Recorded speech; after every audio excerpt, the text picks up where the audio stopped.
Coming up on Locked On Dodgers, the Dodgers did not get walked off on. They actually won a game thanks to Clayton Kershaw. Clayton Kershaw has been great this season.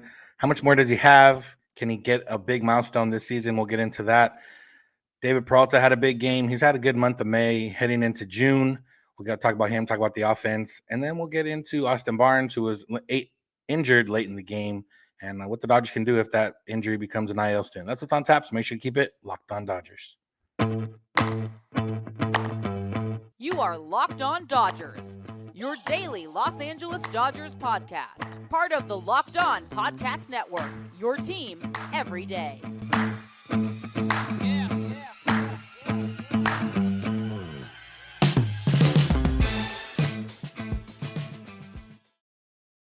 Yo, Dodger fans. Welcome to Locked On Dodgers. We are part of the Locked On Podcast Network, the #1 local sports daily podcast network.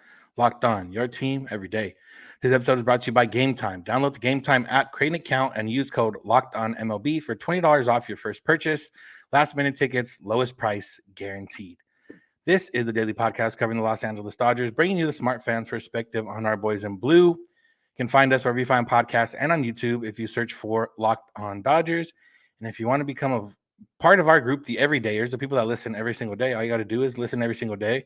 How can you make that easier on yourself? By subscribing on YouTube or wherever you get podcasts, so you get the notification directly to you every single weekday morning when we're here live for you. If this is your first time listening or watching, I'm Vince Samperio. That's my co-host, Jeff Snider. And we're both lifelong Dodger fans that have spent time covering the team, been in the press box, been in the locker room, been all over Dodger Stadium, been around the country watching the Dodgers. We've watched a lot of Dodger baseball in our lives, and we think that helps us bring you some smart fans' perspective on the boys in blue. That's what we're here to do, to bring you today. The Dodgers had an early game on Thursday, 9:30 Pacific time.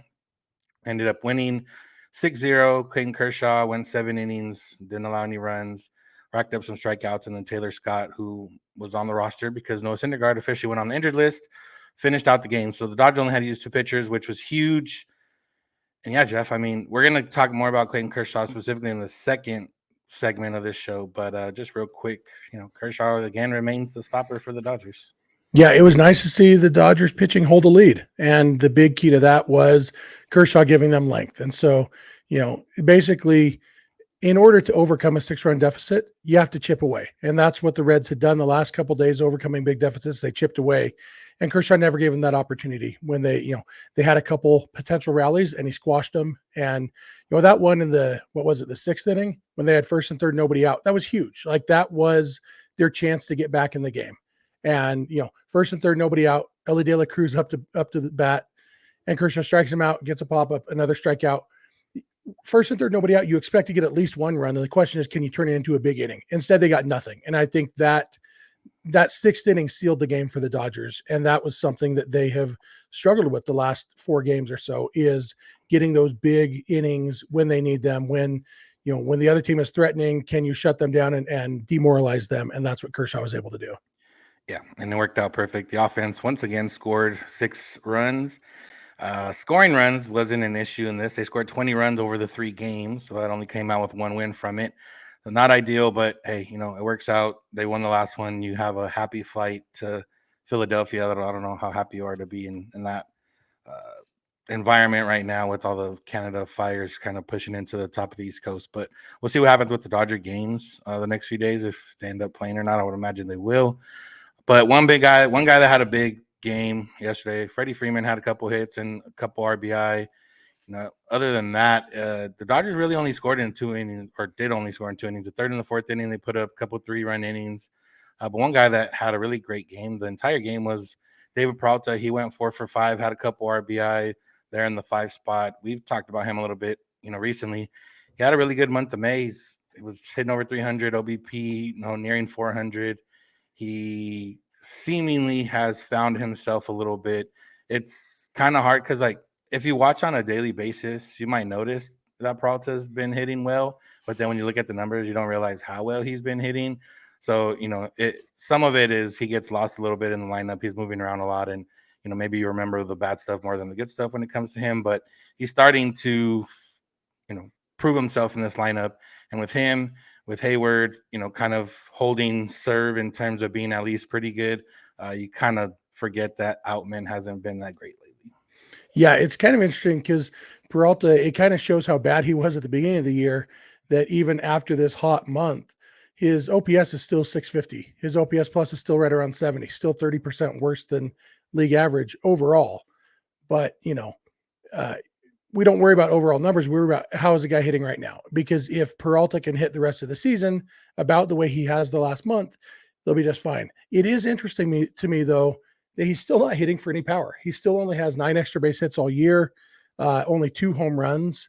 And Peralta is a big power hitter. He's hit as many as 30 home runs back in 2018 for the D-backs.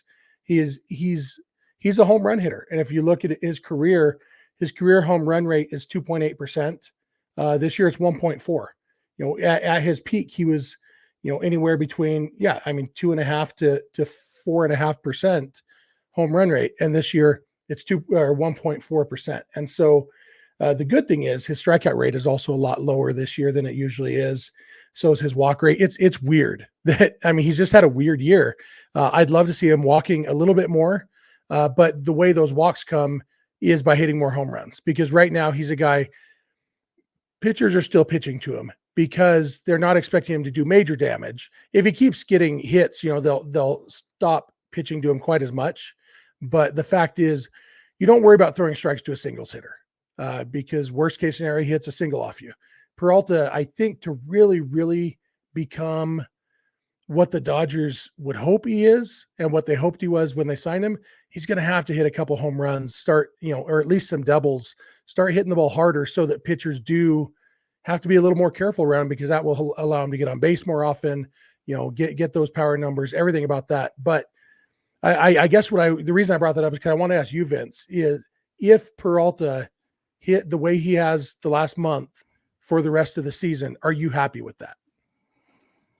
From him, yeah. I didn't have big expectations from him coming into it, especially, based on how he finished the season last year. I expected at this point, I don't know. I didn't expect him to be, recovered this well. So yeah, I'd be happy with what it is, but I would still want the Dodgers to go try to get bigger bats at the deadline. Yeah, because he, even as well as he's been hitting, his OPS during this, his hot streak basically started on May 1st. April 30th, after that game, his season OPS was down at a season low 416, or a season low after a reasonable sample size. Since then, it's a little over 800. And over 800 is awesome, but that's like 10% better than league average. And so, yeah, we'll take that from a fourth or fifth outfielder, but like you said, it's not enough to make you say, oh, well, our outfield problems are solved. We don't need to be in the outfield market at the trade deadline. And I'd love if you could just hit a few more home runs, take a few more walks. I think he could be a guy that makes you say, okay, we don't need an outfielder. If that OPS was more like 850, 870, somewhere around there, then your problems are solved. Because and my worry is, that OPS over 800 is very heavily contingent on he's batting like 320 during that time. And I don't know that David Peralta is a 320 hitter. And so it's like, he's going to come back to earth. And I feel like he's going to need to supplement coming back to earth by hitting some home runs. Yeah. And, realistically, that's what it comes down to. Because you look at his slugging over the last week, it's 522. You look at over the last 2 weeks, it's 477. But then you go back that whole 30 games, which is essentially almost an entire hot streak, and it's only at 394. So like recently he's been hitting more doubles, hasn't hit no home runs, but he's still not, bringing that production. And it kind of depends too, I guess. If he's your number 5 hitter, or occasionally he's going to be your number 5 hitter, you would like some more of that power. If he's going to be down at the bottom, starting against, righties only, you could get by with it. But again, like you said, it's not going to stop the Dodgers from going out and improving the team. Yeah. Clayton Kershaw, as we mentioned, had a great game. We'll talk a little bit more about that game. We'll talk about what we expect the rest of the season. Clayton Kershaw's already made 13 starts. He hasn't made more than 22 starts the last 2 years. 3 years if you count the COVID year, but he wouldn't have made 22 starts that year anyways. And he's nearing a milestone that could be contingent upon how much he pitches the rest of the season. So that's what's on tap. So make sure to keep it locked on Dodgers. Today's episode brought to you by Game Time. If you've ever been stressed about last minute tickets and you don't know which app to use because there's so many, and then the fees and everything else, and there's a lot going on, Game Time is there for you.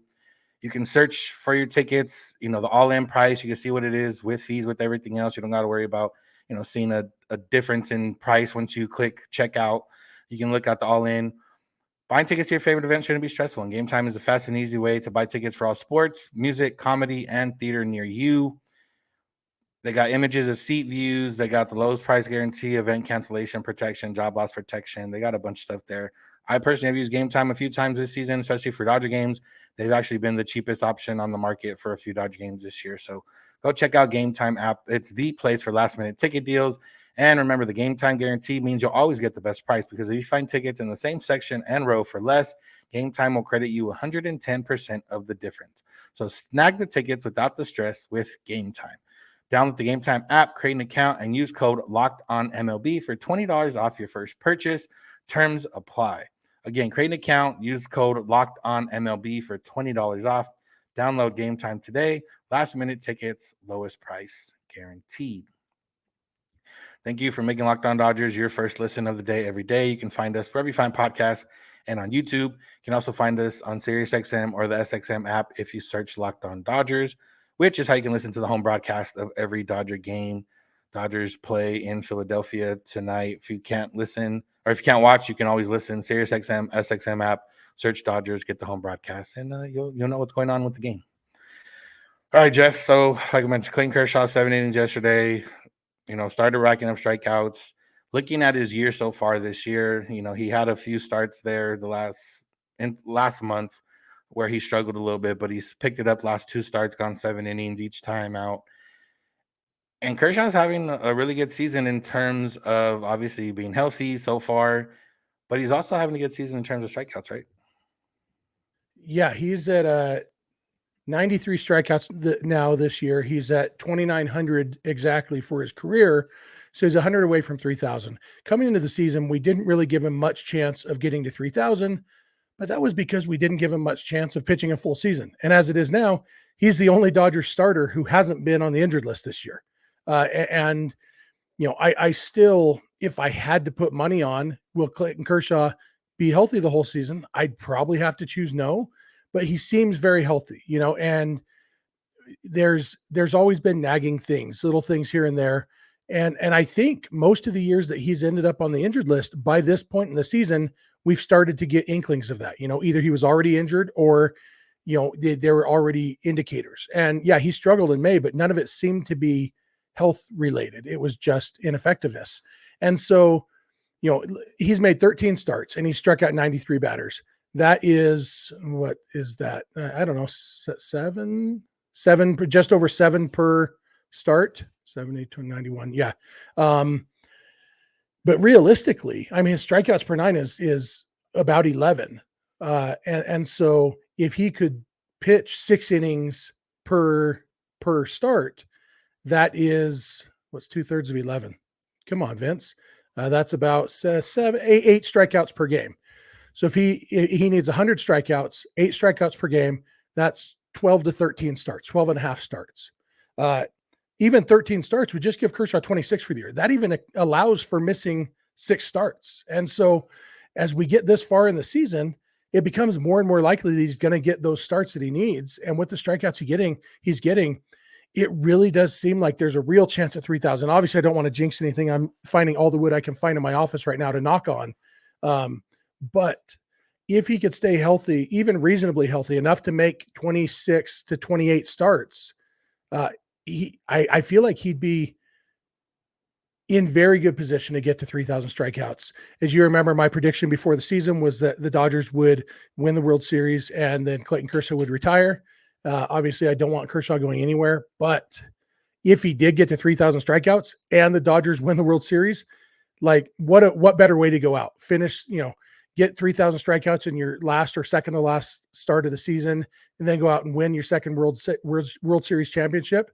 That's basically a formal invitation to ride off into the sunset, into fatherhood. And, I don't want Kershaw ever to retire, but I can't imagine a better scenario than that, really. Yeah, and that would be an ideal situation. My thing that I've kind of been thinking about is, with Kershaw being kind of that guy for the rotation this year. I mean, he's already had a few times where he's had to save the bullpen, and he's done so, and still being that stopper that we've been counting on for 10, 12 years now, or even a little bit more.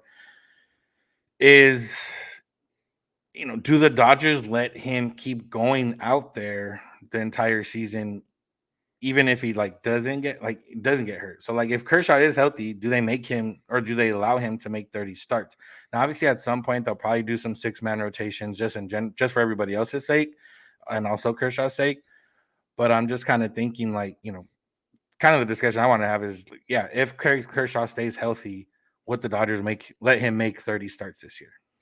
I don't think so. And that's why I'm kind of glad that he's got a little bit of wiggle room there, because he doesn't need to make 30 starts to hit the personal milestone. I don't think they would make too many decisions based on personal milestones, but I do. I mean, we've seen that Clayton Kershaw is treated differently by the Dodgers than a lot of people are. And so I do think that as he gets closer to 3,000, they will be cognizant of that. But I do think that they could skip a start here, 6-man rotation there. He could stay healthy the whole year and still only make 28 starts. And that should be plenty. That's 15 more starts. I was just looking at strikeout rates. 2017, he had 202 strikeouts, and he made 27 starts that year. And his strikeout rate this year is higher than it was that year. And so, if he can get to 27, 28 starts, it's almost guaranteed he's going to get that strikeout number. And so I think, obviously in the Dodgers' perfect world, he'd have some great starts and they'd play well and jump out, and they could give him, some time off in September to get ready. Hey, you know what? You're pitching every 7th day instead of every 5th day all month long.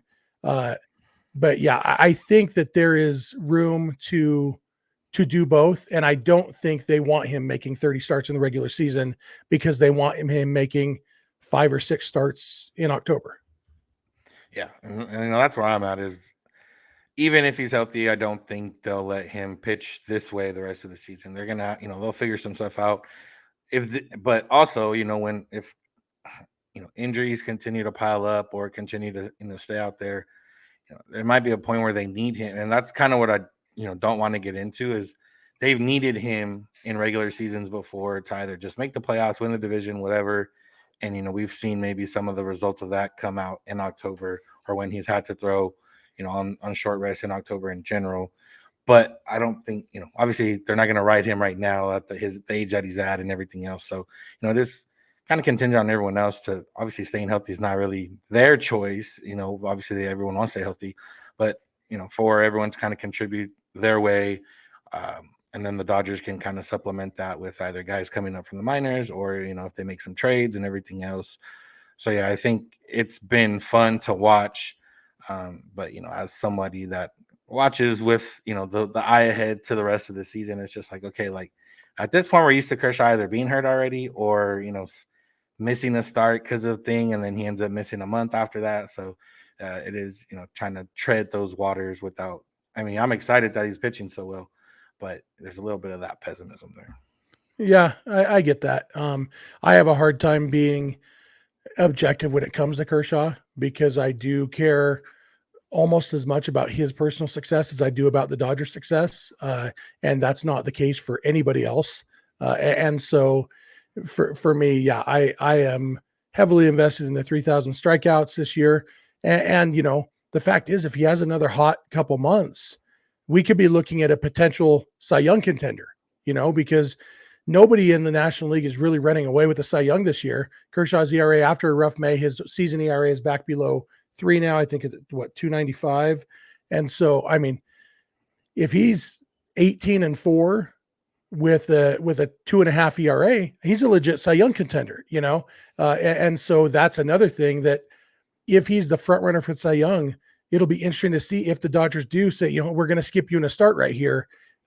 Knowing we saw last year with Julio, it was the lack of innings that cost him the Cy Young award, or that, may have cost him the Cy Young award, or maybe that allowed him to be as dominant as he was, depending on how you look at it. Tony Gonsolin was a front runner for the Cy Young at, what was he, 17-1 or whatever when he got hurt. And so, innings and games really do matter. Even wins matter. Pitcher wins don't matter as much as they used to, but it'll be interesting to see how they tread the water, how they thread the needle between team success and personal accomplishments. Yeah. One guy that Clayton Kershaw stood up for after the game was Austin Barnes. He got hit by a pitch, came out of the game. We'll talk about that. We'll talk about the little situation or what bothered Kershaw about it and what the options are if Austin Barnes is going on the injured list. So that's what's on tap. So stay with us, Locked On Dodgers. Bird Dogs. Today's episode is brought to you by Bird Dogs. And, first and foremost, Bird Dogs are shorts and pants. I'm going to talk about the shorts because I'm not a pants guy. So Bird Dogs make you look good. That's, first and foremost, who doesn't want to look good, who doesn't want to be comfortable while they look good. And that's the second part of Bird Dogs is, Lululemon, I know they have men's clothing now, but, Lululemon, maybe you're not, as you don't want to wear Lululemon. You want to wear something comfortable, but you don't want to be under the Lululemon umbrella. That's what Bird Dogs is here for because they're comfortable. They fit better. They got regular shorts. They're not stiff. They, you can move around. Like, if you like to be an active guy, but also wear, shorts that don't look like basketball shorts, then Bird Dogs are there for you. They stretch out, so you don't need to be, too slimmer fit. They got you there. They stretch out. You can move around. And they got anti-stink sweat wicking fabric that keeps you cool and dry all day long. Perfect for LA summers, although this LA summer hasn't quite been an LA summer yet.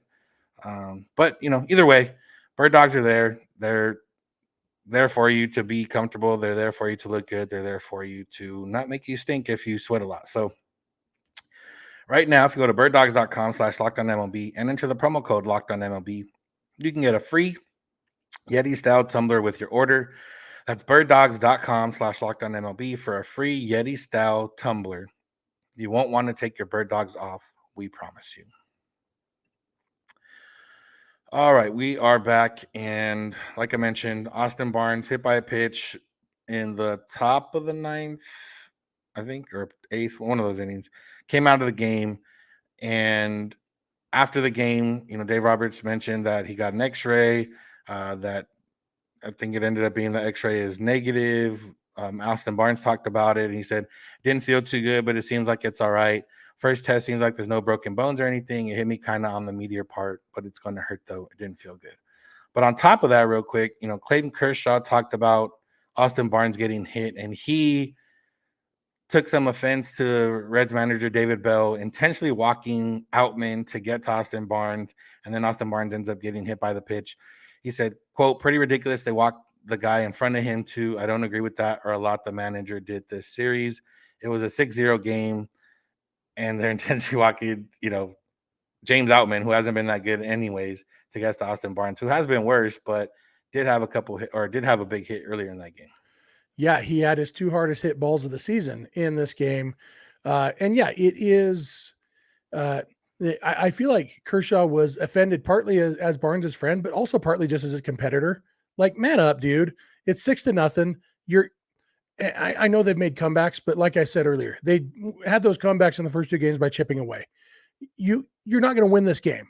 And so intentionally walking a dude, especially there were 2 outs, weren't there? I think there was even 2 outs. So you're not setting up a double play. There's no strategic move other than I'm afraid to pitch to James Outman. I'd rather pitch Austin Barnes. And in a game that you already lost, like, it was ridiculous. And I feel like, obviously Barnes getting hit afterwards compounds that in Kershaw's mind. But I think mostly it was Kershaw. I think Kershaw would have revolted if Dave Roberts called for him to walk a guy in that situation. We'd be like, what are you doing? I think Kershaw would have argued with the umpire. No, put him back in the box. I'm not walking this dude. I can get this guy out. And it was, I said out loud when because Outman took ball 1 and then I see him taking off his shin guard. I'm like, are they really walking a dude in a 6-0 game? It was remarkably stupid. And, I'd be interested I wish we could get inside Kershaw's head to know what other things he's referring to about David Bell. Bell got to be when he thought Syndergaard hit Spencer Steer on purpose. Like, bro, yeah, like this is Syndergaard's not in that headspace. Yeah. Bell got ejected from the first game of the series for arguing balls and strikes, but that umpire was terrible. He was terrible both ways. And so it's hard to, I don't know. It's like it's hard to get ejected in a game like that where he missed 85,000 calls, but the overall score was like barely in the Dodgers' favor. And so it's like, And you he know got what? ejected after a pitch that was actually the right Yeah, call. yeah, yeah. And that's funny how that always works. It's like you could be terrible. Even Muncy, like when Muncy got ejected a couple weeks ago, he's had plenty of bad calls against him, but the one that he actually got ejected over was actually probably the right call, or at least very close to the right call. And so, yeah, so I assume it was about the Syndergaard thing. But yeah, it seems like Kershaw doesn't have any love lost for David Bell, and I guess Kershaw probably won't be signing with the Reds this offseason. Yeah, I don't think that's going to happen. But yeah, I mean, in the moment, you're just kind of like, really, like, just for the fact of you're walking Outman to get to Barnes. Now the fact that it hurts the Dodgers after the fact is a little more annoying, and maybe that's obviously that's why Kershaw's annoyed. But if Austin Barnes does have to go on the injured list, the Dodgers have a top catching prospect who is on the 40-man, Diego Cartaya. He's not going to come up. They asked Dave Roberts about it, and he kind of basically said the same thing. He said Diego's more of a long-term play. Obviously, we have a couple guys in AAA who are not on the roster, so we'd have to make a 40-man move. So some of those guys on the AAA roster that they'd have to make a 40-man move for: Hunter Fiducia, Dave Freitas, and Patrick Mazeika. Last time when Will Smith got hurt, Austin Wynns had just gotten DFA'd by the Giants, so they ended up picking him up. I don't remember seeing anybody recently getting DFA'd. The one was Gary Sanchez, but the Padres picked him up, and it's actually been pretty decent for them. But yeah, Jeff, if Austin Barnes does have to go on the injured list, do you have a preference of any of those guys? I do, but I'm not sure. Like Hunter Fiducia is the one of those three who hasn't been in the big leagues yet, and so just for him, you'd love to see it be him. The problem is, it depends on what their long-term plan is with the roster spot, because right now they already have one catcher on their 40-man roster who isn't going to play in the big leagues this year. I don't think they're going to want to have two guys on the 40-man roster, two minor league catchers on the 40-man roster. That's just not efficient use of the roster. And so they'd probably rather go with Mazeika or Freitas, who they could DFA once Barnes is ready to come back. And so that's like working against Fiducia, unless, I mean, if the scan comes back, the follow-up scan after the swelling's gone down a little comes back and Barnes's hand is actually broken, his wrist is broken, then we're looking at he's out, 6 weeks, 8 weeks. Well, then maybe you go with Hunter Fiducia and you put Barnes on the 60-day IL, all that stuff, and you're not worried about wasting a roster spot that way, because you could actually keep Fiducia on the 40-man. But if it really is, like, I could see them, even if it's not broken, putting Barnes on the 10-day IL just to let it rest. But if it was that, it seems like it would be either Mazeika or Freitas, just because they are more easily DFA'd when the time comes. Yeah, and that makes the most sense. I know, obviously Robert talked about it, and we see, Cartaya's had a hot streak, recently in AA, and you get excited about it. But realistically, I don't see a way that happens right now. Even if it was broken and Barnes is out for like 2 months, I don't see there's a way it's in. So yeah, in that scenario, the way you laid it out makes the most sense. Now, if someone else around the league gets maybe DFA'd here in the next day or so, then they can go that route as well. I don't, obviously I don't really have the list of free agent catchers. I doubt there's anybody out there that's not already on somebody's radar or somebody's roster that would make sense, and somebody that's already in the organization. So Yeah. And the main reason it's not going to be Cartaya is because this is a backup catcher role. They already have Will Smith, and the most important thing for Diego Cartaya is play, and not every day, because no catcher plays every day, but play regularly. And whoever gets called up is going to be playing even less often than Austin Barnes has, probably. Yeah. All right. Yeah, Jeff, you got anything else? No, I think that's it. I guess this wraps it up for the week, huh? That does wrap it up for the week. Like I mentioned, Dodgers are in Philadelphia this weekend. They had the game postponed on Wednesday. I think they played Thursday, if I'm not mistaken. So it might be cleared up by then, but just something to monitor. And then Dodgers come back home next week. So that's going to do it for today's episode. Thank y'all for listening. Thank you for making Locked On Dodgers your first listen of the day every day. Make sure to check out our show every weekday morning, wherever you get podcasts, and on YouTube, on SiriusXM or the SXM app. Just search Locked On Dodgers. Where you can listen to the home broadcast for every game. Just search Dodgers on SiriusXM or the SXM app. You can become an everydayer by listening every single weekday morning, or at least being inclined to want to listen every single weekday morning. We appreciate those of you who already are everydayers. We appreciate those of you who are going to listen to this episode and be like, you know what, I want to be an everydayer now. So props to you. Go listen. You can listen and watch if you want. Get double those views. We're not going to be mad at that.